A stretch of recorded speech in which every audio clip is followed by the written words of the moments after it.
present in the meal? How do we put together a great meal?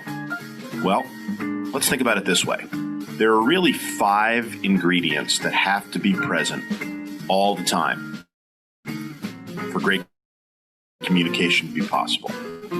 All right, the first ingredient is clarity. How do you make your point clearly? It's got to be clear. The second ingredient is brevity.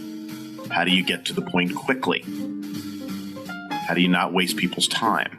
The third ingredient is context. How do you help people see how your point or how your message fits in for them? How does it make sense for them? The fourth ingredient is impact. How do you make it stand out? How do you make it memorable? And the fifth ingredient is value, which is fairly self-explanatory. How do you make your message valuable for the people who are consuming it? 5 ingredients that will go into every communication meal: clarity,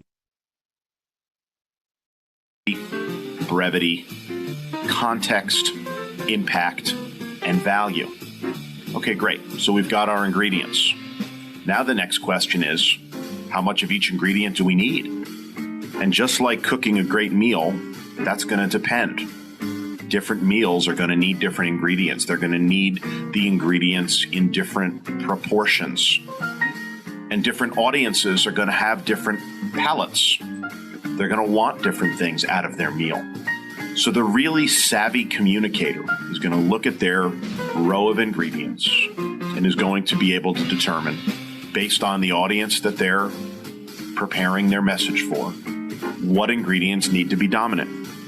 So how do you figure it out?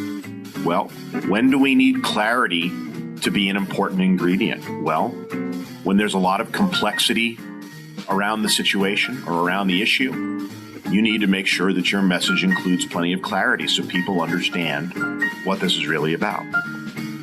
When do we need a bit of brevity?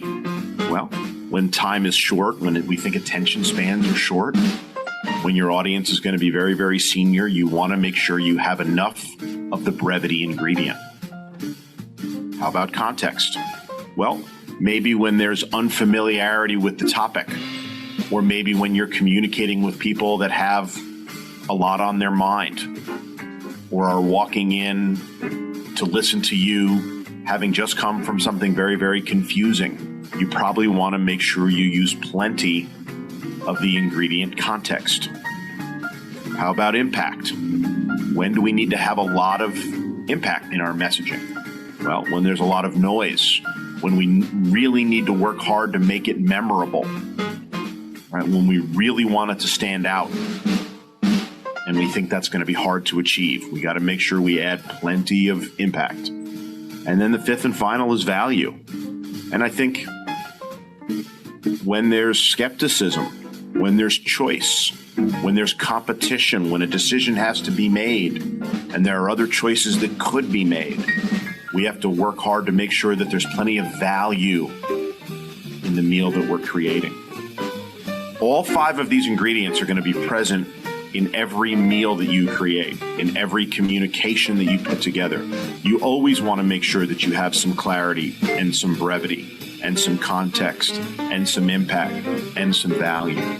But depending upon who you're cooking for, depending on who you're preparing for, you're going to make choices of which of those ingredients needs to be most dominant. Think about your communication like you're preparing a meal for an audience and you want to impress them. You want them to have a great experience.